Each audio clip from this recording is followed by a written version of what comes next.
बिस्मिल्लाहिर्रहमानिर्रहीम। अस्सलाम वालेकुम। कुवैत से आज की कुछ ताज़ा तरीन अपडेट शामिल करते हैं। कुवैत के नायब वज़ीर आज़म, वज़ीर दाखिला और कायम मकाम वज़ीर दिफा शेख तलाल अल खालिद अल सबा की सरबराही में demographics and labour market development company के फैसलों के तसलसल में गवर्नमेंट कम्युनिकेशन सेंटर ने अनकरीब कुवैत वीज़ा एप्लीकेशन के आगाज़ का ऐलान किया है।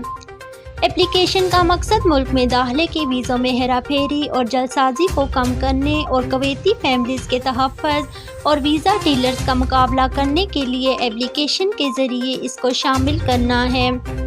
मरकज़ ने समाजी राब्तों की वेबसाइट ट्विटर पर अपने ऑफिशियल अकाउंट के ज़रिए वजाहत की है कि कुवैत वीज़ा शुरू करने का मकसद कुवैत में कारकुनों के दाखिले को महफूज और मुनज़्ज़म करना है, जबकि वज़ारत दाखिला की जानिब से जारी होने वाले वीज़ों में जलसाजी और हेरा फेरी के अमल को कम करने के साथ साथ जहाज़ में सवार होने से पहले तेज़ रफ्तार और दुरुस्त इलेक्ट्रॉनिक तस्दीक को यकीनी बनाना है।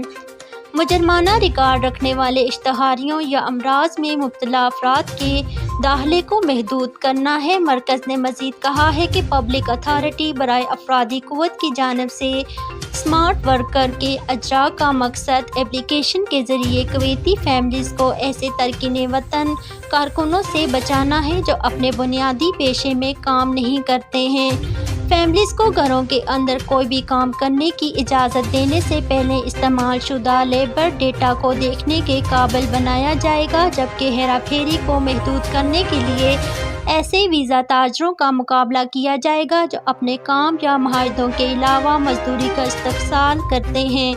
अब तक के लिए इतना ही। मज़ीद ख़बरों के लिए देखते रहिए कुवैत न्यूज़ सेंटर।